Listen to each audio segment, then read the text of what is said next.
Motivation and that whole incentivizing teams comes from an individual perspective. So, if you're not in a position today of doing personal goal setting with your folks, understanding really what drives them, is it extrinsic, is it intrinsic? If you're not establishing sort of a cadence around understanding that and then helping them tie their incentives, see how those incentives tie to those goals, you're going to miss it. You're going to end up in a situation where ultimately the people are sort of motivated for the wrong reasons, rather than really feeling incented by what you've laid out in front of them.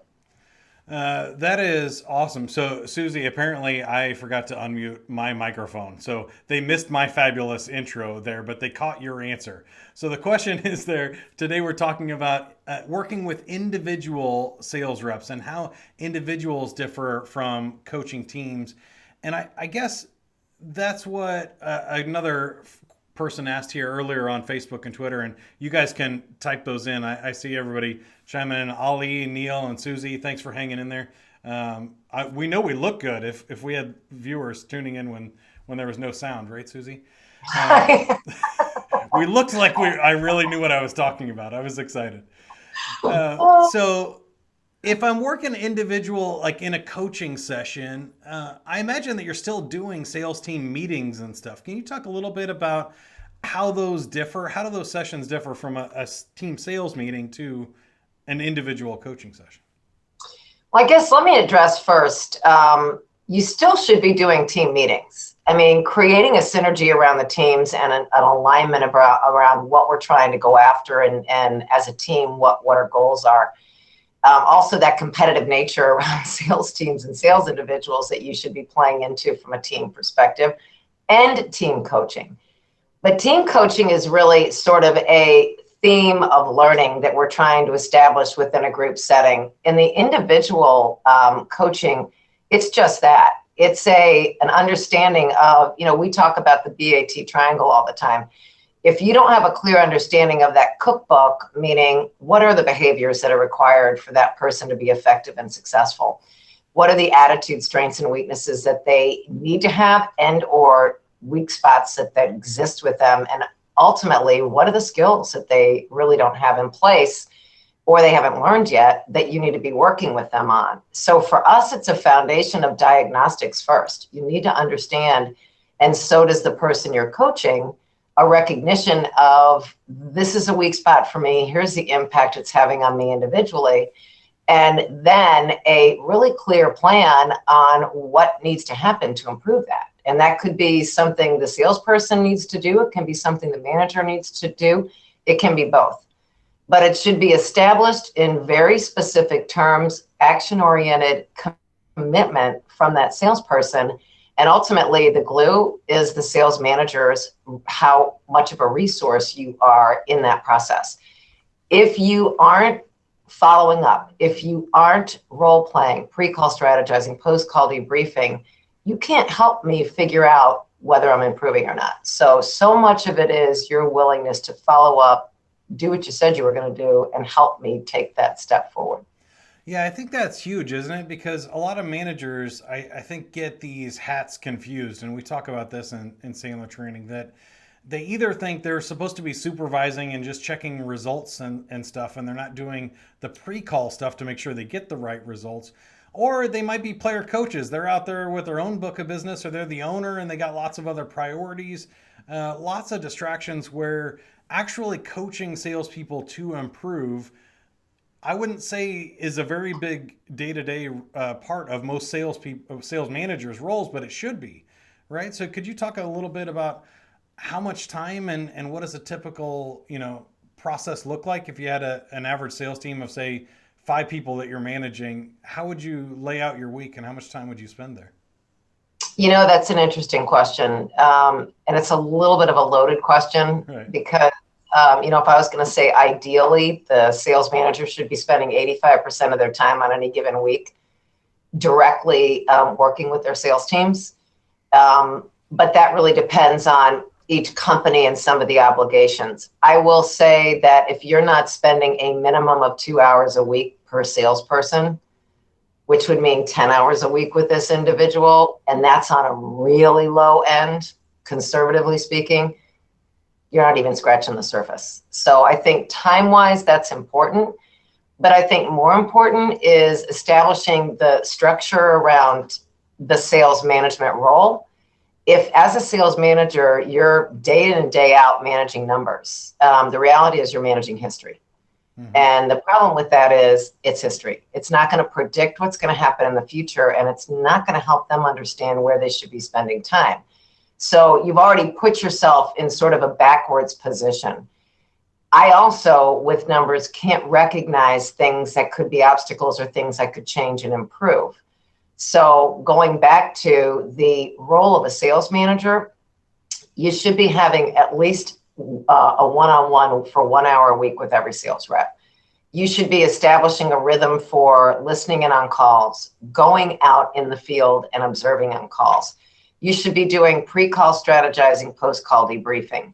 You should be role-playing with them before they're going in on a call. One of the things we do here constantly is in our team meetings, we do role-play for meetings that we've got coming up for the week.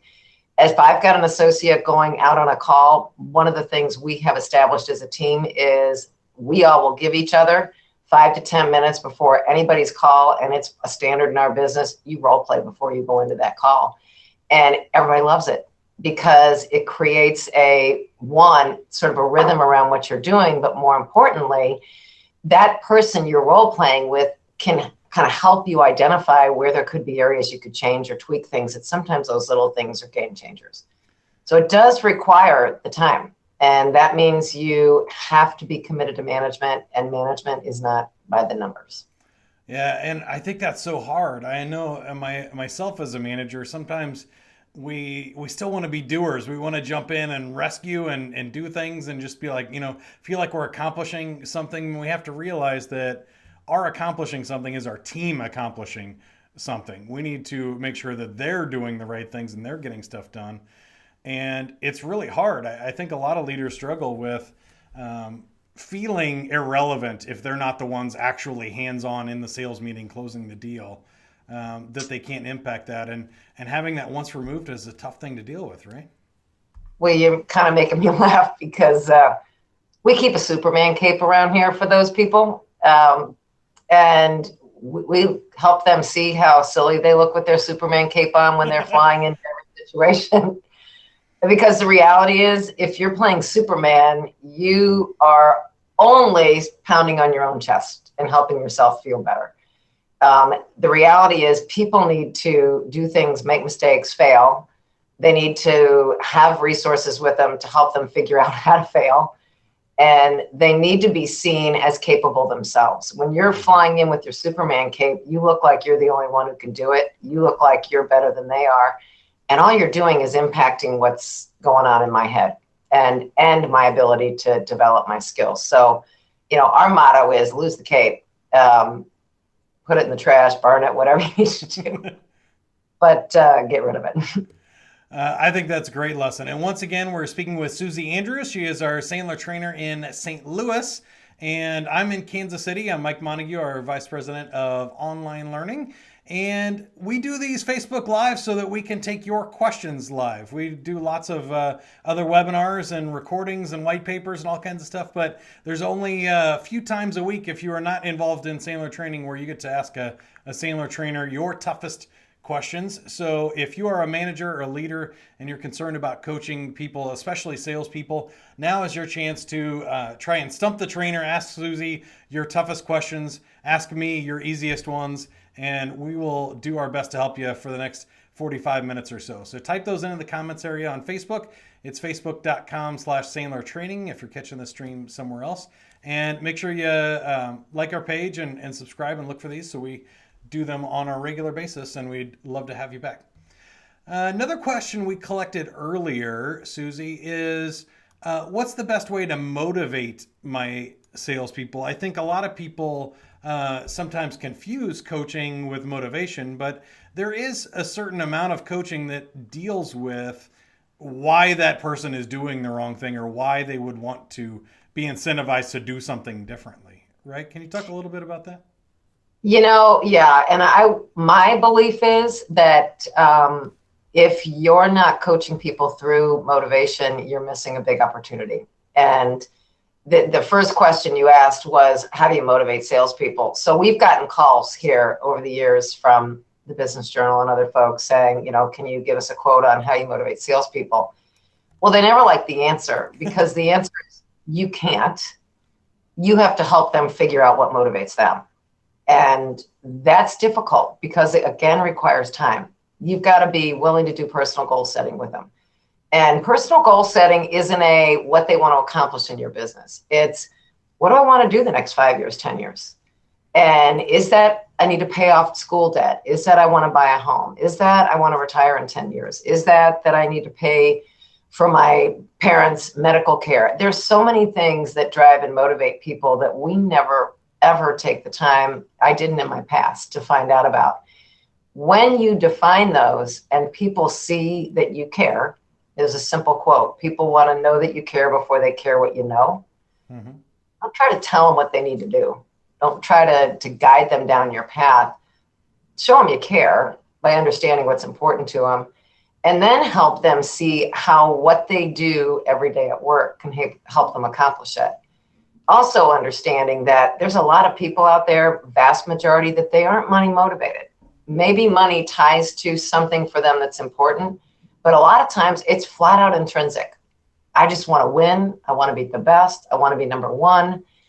You need to know if that's what it is, because it always was for me. It still is. I always want to be number one. So anybody that knows me well enough knows, put that carrot in front of me and help me figure out how I'm going to get that, and I'll run for it. So that's the idea, is really get underneath the surface and understand and show people that you care. I love one of our other trainers in Florida. He had the great quote at our last conference, which was, people wonder whether the stick or the carrot works better. And he said, I love to beat people to death with carrots. And I think kind of what you said is the same thing. If we can give them enough things to work towards, it's going to be really great. And it's probably not just one thing. There's one thing for that individual that's the primary driver, but you can set up lots of different things that are intrinsic and extrinsic, or you can have the individual goals and the team goals and contests in there. And I think a lot of people, especially sales managers, seem to do either or. They do the one that they like rather than the one that's most effective for their team. That's really important, because at the end of the day, if you're managing people how you like to be managed, you're managing them to about 15 to 20% of the population. Mm-hmm. So how many of the people on your team are you completely missing the mark with? And if you're not taking the time to dig underneath the surface and understand that, to your point, you're going to miss the opportunity to drive me to the highest levels of success. Because you just described, again, when we work with companies, one of the things we really talk to them about is establish team goals, get clear individual goals and plans, create a competitive environment and a competitive landscape for people who want to win and people that are competitive. And if you put all of those things into the formula, you're going to establish it's a win-win. Everybody feels supported. Everybody feels challenged. And those that aren't challenged by certain things are challenged by other things. But if you're not looking at it holistically, to your point, I mean, you're just missing the boat. Yeah, and the other thing that came to mind there, and we should probably dive deeper on that, is even hiring individuals. But a lot of times you coach the people and you work or mentor the people that you like the best, who are most similar to you. And we ignore the ones that are like, well, that guy's just too detail oriented. He doesn't get it. Or I want somebody who's more entrepreneurial. And what we found is if you create a team of all entrepreneurial people, you got a bunch of lone wolves out there running, doing crazy things. They'd rather own their own business or move on to the next bigger and better opportunity. You need some farmers on the team. If you got a team full of farmers, you're going to need some prospectors to go with them and stuff. And I think that's a really tough challenge for managers, don't you think, in putting the whole team dynamic together? Yeah, I think that most companies, it's funny, I was just putting some stuff together for some videos I'm doing in the next 2 weeks. And one of the key things that I was addressing was exactly that if you haven't figured out how you need to grow and the types of folks that you need on your team to grow, you may have the wrong players and you may be trying to incent them the wrong ways. So if you're looking to grow the number of new prospects. You need new customers. But the people that have been on your team have been for years managing accounts. Mm-hmm. I'm going to try to all of a sudden think that they're going to change behavior. I'm going to give them more money, but I'm not going to incent them toward the different behavior. Why would I get out of my comfort zone? I probably wouldn't. And the second piece is if I don't understand that some will and some won't, meaning some of those people that are account managing might be able to make the move into hunting and prospecting, but some won't. And if you're not prepared to make those decisions, we have another quote, change your people or change your people. Mm-hmm. If you can't change the people, then you have to really come to the conclusion of, am I going to let somebody sit in a role that's not meeting the objectives and not being accountable? Ultimately, you create that, that culture of mediocrity, which you and I both know what happens then. So really, it's kind of a choice, I think, in looking at, make sure you know who you're hiring, make sure the people you have hired fit the roles. It's the good to great concept, and make sure you're training them. They've got the right skills to be able to be effective there, and incent them, since we're talking about coaching and goal setting too, incent them to do the things they need to do to be successful in the role. And any tips? I really like this part of the conversation. And if you have any questions, again, just type them into the comments area on Facebook, and I'm paying attention to that, and I will ask your questions as soon as you hear them. So type those in. We will get to them right away. But the next question that I had is, how do I coach somebody that's different from me? Do you have any tips? If we know each of these coaching conversations are not going to be the same, but obviously if I'm an outgoing, fun guy and I got a detailed, really introverted employee here that I'm trying to coach up, I feel like a lot of times I'm doing all of the talking and I'm just wanting them to say yes or no at the end. Like, that's as much feedback as I'm getting. Any thoughts on what we can do when somebody's really different, or the other way around? If you're a very detailed manager and you got salespeople that are outgoing and talkative all the time and you feel like you can't get through a coaching call on task, how do you deal with that stuff? No, I'm laughing behind here because I tend to be a bit of a driver and a talker. So that was a big lesson for me when I got into this business 15 years ago, was learning how to be a coach meant you had to shut up. Mm-hmm. You had to be willing to be the one asking questions and listening. So the first reality is you've got to recognize your own weaknesses. And what I recognized in myself 15 years ago when I was evaluated and looked at my results was I was a lousy listener. I like to talk. And I was somewhat of a dictatorial type person. I like to tell you what I think. That doesn't work in coaching. So for me, I had to recognize where my own gaps were. And I had to be prepared to work on it. And I did. Went on a mission of working on it. Be that person asking the questions. The key is understanding and recognizing the differences of the person that you're coaching.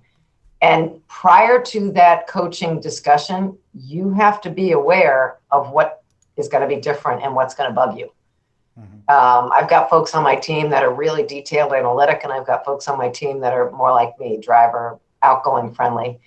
I have to be really aware because I can get short, impatient, aggressive in getting things done with people that are slower and more detailed and analytical. You have to be conscious. So it does take, one of the things we talk about all the time is you have to understand your people. And if you don't understand them, you're going to struggle with communicating, and they will struggle with communicating with you, because often the biggest challenge is they'll shut down. And if you're not getting that commitment, that sort of openness and trust in communication, nothing good happens. It's a frustrating path. Absolutely. Once again, we're talking with Suzie Andrews, Sandler trainer from St. Louis, and she has been in the network quite a long time. One of our top coaches, so we invited her to talk to you here about how to coach your individual salespeople. And if you want to learn more about Sandler training, there's a couple of ways you can get involved. You can go to sandler.com and download any of our free resources. There's some great white papers on coaching in there. There's a book, The Sales Coach's Playbook, that we highly recommend. And that's a precursor or a little intro into a full coaching program that we have. So we actually have a coach's playbook workbook that our Sandler trainers can train and teach from around the world. And you can join that program by contacting a local Sandler trainer at Sandler.com, or just talk to the one you know and ask them about the coach's playbook. And last thing is, we are only a couple of weeks away from the Sandler Summit. So coming up March 15th and 16th, we will have about 1,200 Sandler clients and trainers from around the world in Orlando, Florida for 2 days, where you will hear awesome speakers. You'll get to network with other top clients. You get to do breakout sessions in either sales, management, or this year we have, for the first time, opened an advanced level track where we go super deep on stuff that is really for people that have been involved in Sandler training for more than a year or two. And I'm really excited to see how that one shakes out, because I've been around Sandler for about 20 years, and I think you have too, right, Suzie? It's been about 15. Yeah, so we'll have to see if anybody comes up with anything interesting we haven't heard there, or if they're. I think they got some tricks in their bag. I think that'll be great. So we collected some questions here, but Dan chimed in with one too. So I want to get a question from the audience before we go back to ones we collected earlier this week. Dan says, how do you get an at-leaster who only performs when you're on them? How do you get them to sort of get it and want on their own? I think we use the term at-leaster in Sandler as the people that kind of, they're not failing, but they're not winning either. Maybe they're consistently hitting quota, but they never get above it, or never really drop below. How do you get them to kind of crank it over into, being a winner who's really going for a higher level? I think I see this a lot with account managers that, they've been around for 15 years like we have, and they got a nice book of business, and so they don't really need to grow anymore or anything. Do you have any advice for coaching those types of people? A couple of things. Let me first sort of address it based on if you're talking about how to sort of move an at-leaster up within a team, and then I'll talk about it individually. But a framework that we talk about all the time is campers, climbers, quitters, and ghosts. Mm-hmm. I'll tell you what that means, but it probably just even hearing it maybe resonates with you where your at-leasters might fall. But if you're thinking about what a ghost is, it's a mishire. It's somebody you hired that you shouldn't have hired, and as quickly as you can, you ought to get rid of them. A climber is just that. They are on a path to mastery. They are constantly on the learning path. They're success-driven, goals-driven. They want your help. They want your coaching. They want your management and support. Your quitters are people that have, for whatever reason, they show up to work, but they've just quit. They've mentally quit. They've checked out.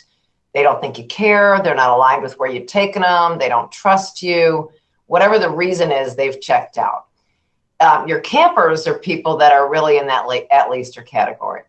At least I'm doing whatever. And that tent that they're in camping out is air conditioned. It's got a fan. It's got a blow-up mattress. It's got a nice cooler, refrigerator, barbecue grill, everything you could possibly want in there. Why would Yeah. It's nice and cozy in here, and I've got lots of blankets and heaters in the winter and air conditioning in the summer.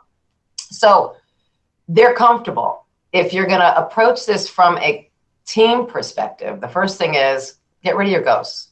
When they see you get rid of your ghosts, it's a wow, okay, so the dead weight's not here anymore. They're starting to make a move.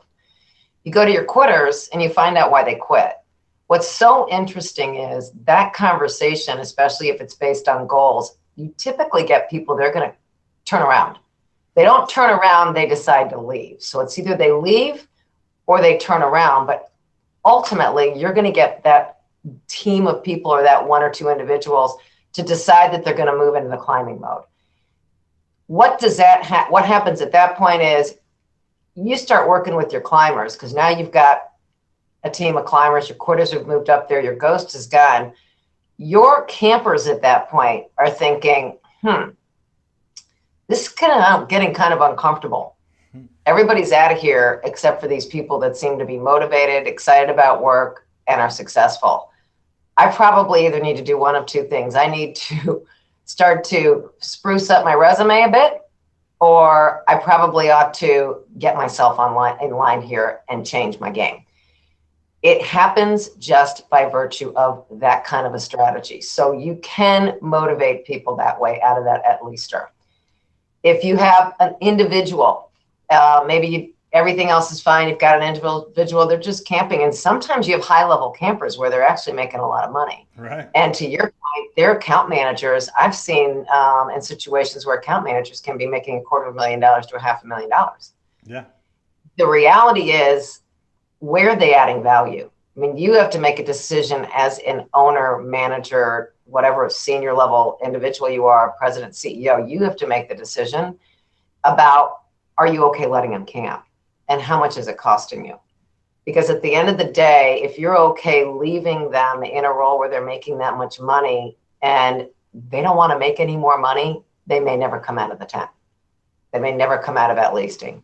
If you're willing to change some things, meaning change the types of plans, change how you're compensating them, and compensation plans can change with a rollout, meaning you make a shift over the course of a 12 to 18 to 24 month period, which starts to incent different behaviors. So you're not whacking me today, but I can see a way that I need to now, my expectation is this year to bring in X number of new accounts, or I have to grow my existing accounts by a certain percentage, then that's what you're compensating me on.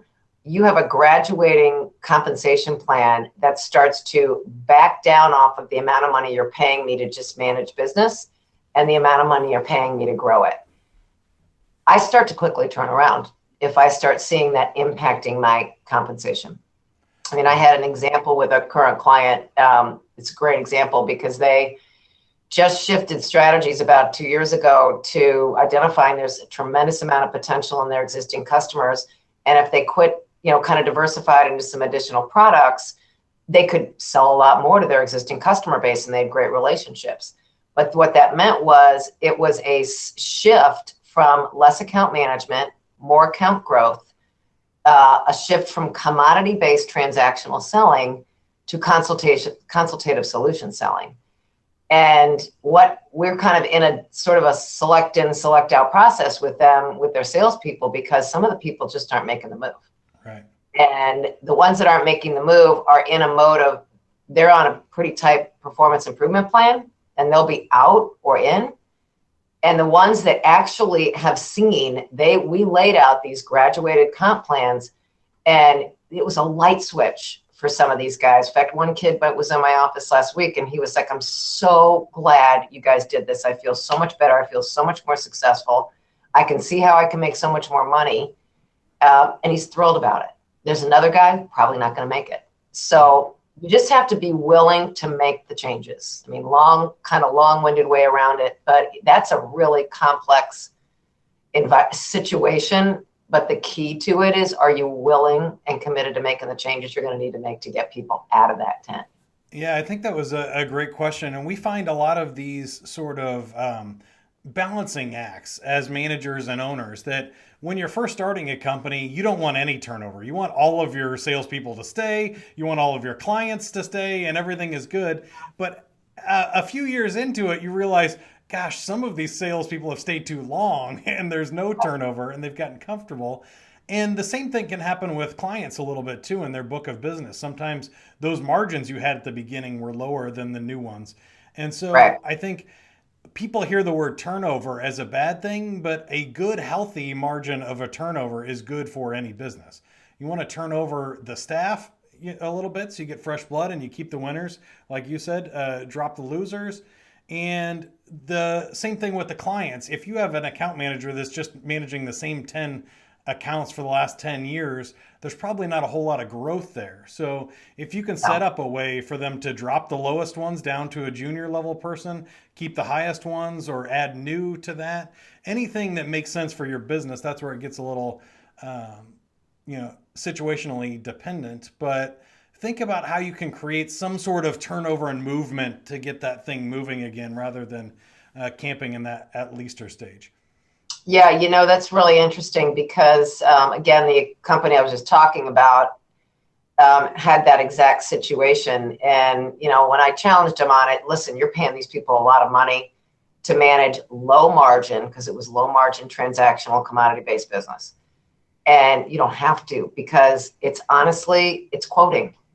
I take a call, I quote on a truckload or a load of something, and I'm done. Mhm. It's pretty simple. And that part of it, you basically said exactly what they did is they built an inside sales team. That the inside sales team is handling all of those transactionally based clients where there isn't potential to grow, and they're more, we sort of established the trusted advisor client base and the transactional client base. The transactional client base is all inside sales support, quoting, pricing, simple. The trusted advisor that's where you need salespeople. You need salespeople willing to go out there and maintain those relationships deep and wide across the organization, and always be identifying other areas for new products. And they're held responsible and accountable to that. We have clear account maps. Sandler Enterprise Selling Tools are really spectacular, and knowing where you should be spending your time inside those accounts and where your gaps and opportunities are is huge. And now these folks are operating at that level. And that's what they're being held to, is what have you done with XYZ company? We have, we're selling these products. We're not selling these products. Here's the primary people that are involved in those decisions. What are you doing to get yourself referred in and introduced into those departments and those companies? So it's been a game changer for them. And Richard chimed in on Facebook with a few comments. I really appreciate that, Richard. You can share any of your thoughts and comments or questions with us. Just go to facebook.com/Sandler Training. Scroll down on this post and type it in the comments area here. I also want to give a shout out to Laura and Alyssa and Suzie, all watching there. But Richard said that, there, sometimes on these tiered account plans and stuff, there becomes like a house advantage where it's not beneficial to be working for somebody else. So it was in the mortgage business, started his own business so that he could have the advantage and make his own compensation plan. And I think that's interesting because you'll see that on all different levels of salespeople, whether they're climbing, they're at leasters, or they're in the quitter and have given up category, is that everybody reacts a little differently here. But I will love what Richard said, that sometimes you'll lose people if you don't create a healthy compensation plan. I think you mentioned it too with one of those guys that I've seen. I think it was actually my wife worked for a large international company, and she was selling and she had been there a long time, but they changed the compensation plans to pay more for the renewal business than for the new business. And she was like number 3 out of 1,000 reps in the country for new business sales. And she's like, why would they do that? They raised the base and lowered the commission, and she took a pay cut by them raising her base. So they were giving all of the poor performers a raise and cut her income by about 20%. And so a top performer left. Yeah. And what's so interesting about that is, in my experience, that company really didn't take the time to look strategically at what they were doing and what they were incenting. It sounds like it was a decision made on the finance or the operations side to cut costs. Right. And people were making, in their mind, too much money. And they really weren't looking at what they needed to do to grow and what it was going to take to grow. We see that all the time. And you see companies that honestly, they cut. They lose their best. They end up in that mode of, I hate to say it, but performance year over year tends to be flat with little or no growth. And then they wonder why. Well, you got a bunch of people camping out that are getting paid a decent amount of money to do just at least the minimum. And again, climbers, A players just won't stay in that environment. So you do create that culture of total mediocrity. It's terrible. Yeah, and I think you got to be careful because I think what they were trying to do was hire better people. So they wanted to raise the base and allow younger people to start. But for a person that had been there for 11 years, why would you change their successful compensation plan? So you might need a tiered structure or a varied structure there. But I want to get back to coaching because we were talking about coaching individual salespeople today. And once again, we're talking with Suzie Andrews, our trainer from St. Louis. And a couple of good questions here about how do you create openness in the debriefing? And we talked a little bit about pre-briefing and debriefing. What I wanted to ask you about is what does the structure around this look like, and how do we make sure that salespeople aren't just giving us the good news, right? They come in, hey, boss, got one, with the happy ears, and that we're really setting up to do both sides of that coin. Can you talk a little bit about the coaching process in that meeting by itself? Yeah, I think it's huge, and I always relate it to I athletes and their playbooks, because Sandler does have an amazing playbook sort of mindset and strategy. And as a manager, if you don't have a sales process that's mapped out, that your people have, number one, is common set of a language and stepping stones to walk through, that they know what happens and when it happens and why, you're basically going to coach to a lot of optimism or a lot of just interpretation and what we call a suicide. Mm-hmm. Or if you establish that sales process and you establish the playbook that is, what can you expect to happen in each one of those steps? What should you do? What do you do when they do? It's that, again, the execution of the steps. If you don't have that, how do you know what they're telling you is right or wrong, to your point? If you don't have a established set of pre-call and post-call briefing questions, what are you asking about every time? I mean, in our world, it's what was your how are you in terms of bonding a rapport and relationship? What was your upfront contract for the meeting? Did you execute all 5 steps? Where did you miss? Talk through pain with me. What was the impact you heard? I mean, if you have those questions, it's pretty tough for people to say, hey, boss, great call today, Mm-hmm. which is typically what we tend to hear a lot of. And I'm wondering how do you set this up time wise? Again, I just keep picturing that busy sales manager, and if you got guys going on calls all the time and gals out there that they're going to come into your office and tell you about the wins. So if you're not going to them, you're not going to hear about the losses. But I also know how important immediacy is to coaching, that when you get that feedback right after a call, it sticks. It's easier to make adjustments for the next one. If we wait till the end of the month to coach them and debrief those calls, they're going to have forgotten all the bad ones, remembered all the good ones, and we would have had a month of time where they were doing it wrong. So can you talk about what's a good cadence and schedule here? Well, that's a great question. First and foremost, the ideal scenario is when your people learn to pre-call and post-call strategize themselves. That's the standard you want, and that there's a set structure that they use to do that for themselves. But in building that as a sales manager, you should be doing, as I said earlier, a weekly one-on-one meeting with each one of your reps, and that time should be spent, a good chunk of it should be spent on coaching. Most people spend that time drilling down on a bunch of stuff that isn't relevant to whether their pipeline is growing, whether it's real, or whether they've met their behavior expectations. And ultimately, that's where you find out where there's gaps from a execution standpoint and a competency perspective. And I think that when we really think about the idea of moving somebody through the process like that, if I am the manager, I need to be out in the field.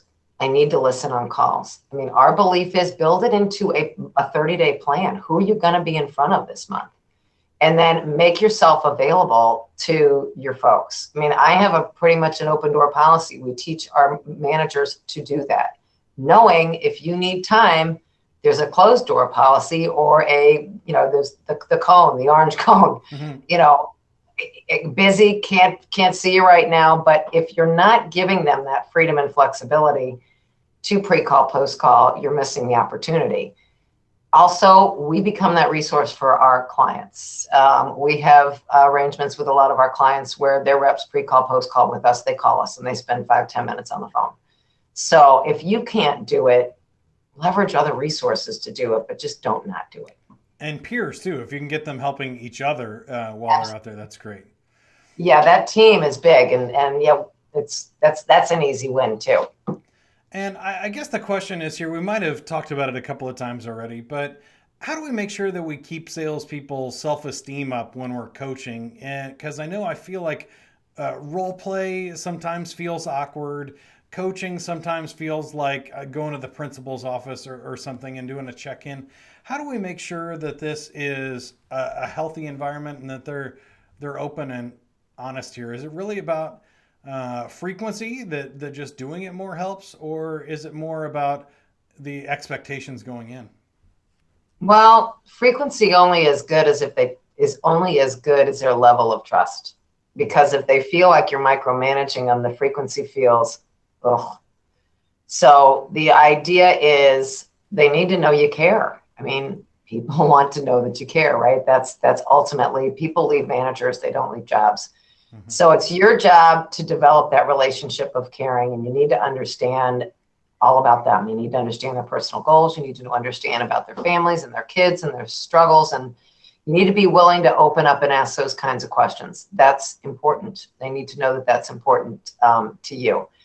But ultimately, if they don't trust you, no matter what you do, and no matter how much time you put into it, you're not going to make a whole lot of headway. I mean, it's going to be frustrating for everybody. So you've got to be willing to give the time. You've got to develop that trust. And I think the toughest thing is kind of comes from, we do all that work in the transactional analysis space. You've got to do the gut check on how you're communicating with people. You should be communicating in people in I and we speak, not in you speak. If it's all about what you didn't do and you could have done this better and you should have done this and why didn't you do this, and that's what we call the critical parent. You're beating that person up. You're beating up their self-esteem. They struggle feeling okay about themselves because you're always telling them they're not okay. The idea is, my observation is what I see, what can we do are ways that you can establish a level of buy-in, and it feels like we're in it together. It doesn't feel like it's an attack. So gut check for any managers that are out there, and that's a simple one. If that's all you took away from the time you've invested on the call was, am I being a critical parent? And am I using the you didn't, you should have, why didn't? You can ask yourself that question and make that change pretty quickly. Good. I like that. And we have a couple of questions here that we collected earlier in the week on Facebook, LinkedIn, and Twitter. You can follow at Sandler Training on any of those mediums to make sure that you get a chance to participate and submit your questions. One of them here is, how can we provide more structure to these individual coaching meetings? I know we've done podcasts and books and white papers about questions you can ask in a coaching call, but Suzie, do you have like a standard process or steps that you walk through in a coaching call for people? Yeah, we do. And it's the simplest Sandler tool in the world. It's the success triangle. Yeah. BAT, behaviors is the B, which means what is it that we've projected that we want to do to be successful this week, this month, this year? And are we doing it? And if we're doing it, great. If we're not, why? And what are some of the underlying things that are getting in the way? Is it just that it's avoidance behavior? Is it time management? A lot of times it's time management. I'm not blocking time well enough. Is it the A side, which is the attitude stuff? Am I really committed is a big one. Am I really unconditionally committed to my goals and to being successful? Do I have a fear of rejection? Do I have a need for approval? Do I cave when it comes to stalls and objections because I'm so uncomfortable with that prospect? Do I make excuses for not getting results and not take ownership and responsibility? All of those attitude issues are things that if you see them, know them, and understand them, you can coach to them. So again, that diagnostics of behavior, attitude, and the last one is if I'm doing the behavior and I'm committed and I'm not making excuses, and I really have no weaknesses getting in the way, the next place to look is I might just need some skills training. Mm-hmm. Go in the field, watch me, see me execute. If I'm just struggling with dealing with a stolen objection, but you taught me how to do it, maybe the next time you could go with me, watch me do it, coach me on that, and see me and coach me and debrief me on how well I did or some areas I could improve. So BAT is just fundamentally the easiest diagnostic and coaching tool that I think exists. And it makes it so simple for managers to understand. Well, I love that too. I think Sandler came up with some incredible stuff with the BAT, and obviously you can listen to the How to Succeed podcast. We've done over 200 episodes with the structure of attitude, behavior, and technique. So you can literally apply that to any situation that you're in and your team is in to figure out where the problem is, where they got stuck.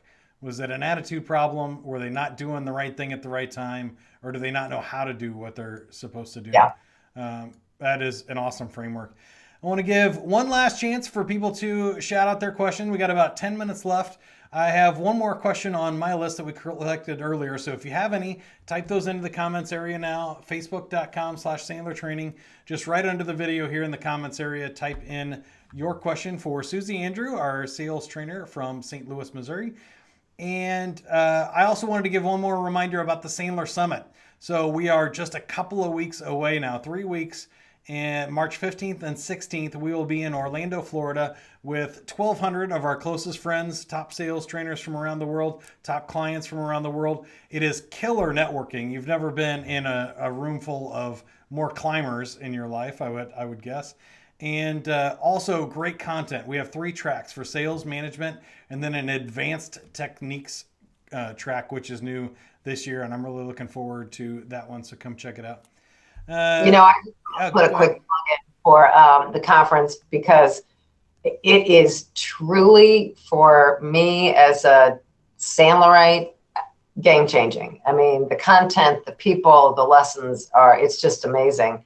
The presenters are incredible. But I have clients that go every year, and I think we've got 13 or 14 clients traveling down there this year from St. Louis to Orlando. And every year they come back with an, oh my God, wow. And we've got some that go year over year. So if you really want to raise the bar on your game, if you're with Sandler and you want to take your Sandler game to the next level, get down there. And if you're not with Sandler, go immerse yourself and figure out what you might be missing, because it's pretty spectacular. Yeah, I absolutely love it. I think it's like Christmas for me. It's the best time of the year in the Sandler world. And if you want to see what it's like, if you're a Sandler Online member, you can check out the resources area. There's some recording from previous videos, and there's some other resources around too, just to get a taste. But if you have never been, being in that room full of those people is really the magic there. The content is awesome, but we get great content all year round. Seeing everybody together in one place is the special part for me. Last question here for you is, how do we encourage teamwork in the office? I know we've been talking about coaching individual salespeople, but we mentioned peer-to-peer coaching is so great, and we want people working together and pulling in the same direction, even though they are individuals. How do we tie this together and make sure we get good teamwork and we're also managing our team? I think that's one of the toughest things to do well. And I think part of it is because there's a competitive nature around salespeople and sales organizations. I think the first thing that any leader has to establish is really clear framework around territories and roles. Because if we all know what we're going after, then we don't feel threatened by what could be. So clear expectations and clear territories and boundaries. But then if you can establish a very clear sort of plan around how do we win as a team. So if you've got individual incentives and compensation structure for your individual salespeople, that's great. It's great to actually build team incentives. What can we do as a team? What can we do to improve? Offer opportunities for your salespeople to coach and mentor other people on the team and recognize them for it. Identify roles on your sales meetings where you let certain salespeople run a sales meeting. In fact, that's a wonderful way to motivate them and give them a topic for the meeting, whether they train on it, whether they coach on it, maybe they just run the whole meeting. But starting to empower them to feel like they're more a part of the team. If you have projects and things that you're doing as a team, start to build committees within the team where they might, 2 or 3 people might work on a specific project that you might have related to a trade show, related to a conference, related to some kind of an event you're doing. We're doing a golf outing with clients in June, and we just put 2 people on our team in charge of it, and they're the 2 biggest heavyweight golfers. But they're all pumped by it, and we sort of established what they're going to do to put it together, and then what we're going to do to help, and everybody just kind of walked away really excited about what we're doing together and what the outcome's going to be, because it's going to be prospects and clients, and so everybody wins in that equation too. So got to be creative. You got to look at all different avenues, but also have to understand what's important to your people, listen to them, and let them participate.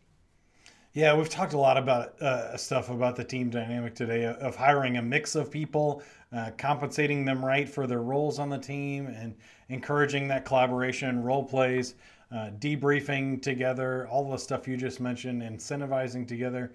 And then I think one thing we haven't hit left is the playbooks. How do we collect best practices from the teams and then make sure we're sharing that information out? I think sometimes, like you said, the competitive environment says, oh, I got this really great move, I'm going to use this move. And they don't necessarily share it with the rest of the team, or sometimes just the organization is bad, that they don't find out what worked on one call and apply it to the next. Can you talk a little bit about playbooks and how that helps in coaching and the team dynamic? Yeah, I think the first thing is have one. Develop Sure. and develop it with your team. So a playbook is not something you develop in the back office. You develop it with your team, and you get them to be a part of it, to identify the things that happen in the sales process, to get and throw out their frustrations, the things and the obstacles that they're facing, and then build that playbook with them. But then ultimately, the culture you want to create is in your team, and monthly, because we believe team monthly meetings are good. You don't need them weekly. Build that cadence around. Great thing would be assign a salesperson that you had coached that said, hey, this was a great example of something the whole team would want to know about. I'd love for you to bring this up in the next session and teach it. Talk about it, document it, put it into the playbook. So you give them ownership of it. They have responsibility of communicating it and training it and coaching it to the team, and they build the playbook together. I think that is awesome, and that's a good place for us to wrap up. I want to thank some of the people here: Robert, Timmy, Richard, Phil, Victor, Vesa, Mahmood, Ali, Laura, Alyssa, Susie. Thanks for chiming in today and watching. Until next time, good selling. But if you need more help on coaching, make sure that you check out Sandler.com. There's coaching resources under the resources tab, free white paper. We have the Coach's Playbook, a book you can buy in the shop. I think about $20 will get you a really great resource on coaching if you want to learn more about that. If you know all of that stuff and you're still getting stuck, reach out to that local Sandler trainer. Just click on Find a Training Location at the top. And I'm giving you way too many calls to action, but then join us at the Sandler Annual Sales and Leadership Summit. It's 3 weeks away. We'd love to see you in person, and we'll have some awesome stuff going on there. Suzie Andrews, thanks for your time. She's our trainer in St. Louis. You can reach out to her directly too. You can just find it on the website there, Sandler.com. So again, until next time, good selling. We'll look out for your comments in Facebook and answer those questions there too. Have a great week, everybody. Thanks a lot, Mike.